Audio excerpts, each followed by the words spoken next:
Welcome to Leko Speak YouTube channel. Thanks for watching. Please don't forget to subscribe. Lovers all over the world, ẹ káàbọ̀ sí orí channel wa.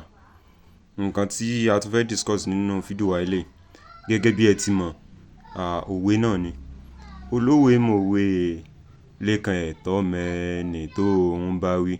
So àwọn àgbà wọ́n sọ̀rọ̀, wọ́n pòwe, wọ́n ṣèkìlọ̀, wọ́n ní ewu ń bẹ lóko longe fúnra lára ara ẹ̀, ewu ni. Kí ni àwọn àgbà tán mì báyìí ewu ń bẹ lóko longe? So wọ́n fi ọ̀rọ̀ yìí, wọ́n fi òwe yìí, wọ́n fi ṣèkìlọ̀. Maybe bóyá tí èèyàn kan tó bá wà tó bá fẹ́ travel or tó bá fẹ́ rìnrìn àjò, so tí wọ́n bá ti wá gbọ́ information or tí àwọn àgbà yẹn tán bá ti make research lórí ìrìn àjò tẹ́ni yẹn fẹ́ rìn, so wọ́n á sọ fún, wọ́n á ṣèkìlọ̀ fún, wọ́n á pòwe fún wípé ewu ń bẹ lóko longe fúnra lára ara ẹ̀, ewu ni.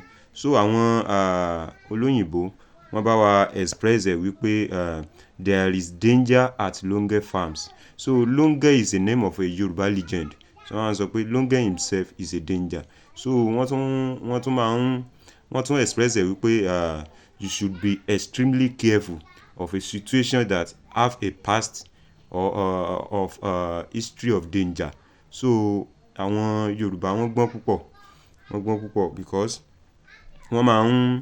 Yorùbá máa ń fọ̀ sí nǹkan, so wọ́n ní foresight lórí nǹkan, so wọ́n máa ń make research. So tán bá dẹ̀ ti make research, tán bá ti sọ fẹ́ nìyẹn pé lágbájá journey tó fẹ́ dáwọ́lé lórí, ìrìn àjò tó fẹ́ dáwọ́lé lórí, ewu ń bẹ lóko longe fúnra lára ewu ni. So ẹjọ́ a fẹ́ jẹ́ kí àṣà Yorùbá kó parun ni, la ṣe gbé ètò òwe àsámọ̀ kalẹ̀. Ẹjọ́ ẹ máa bá wa subscribe, ẹ máa bá wa likes, ẹ dẹ̀ máa bá wa comment. Kúṣẹ́ ló ń mórí yá. So we love you all. Thanks for watching.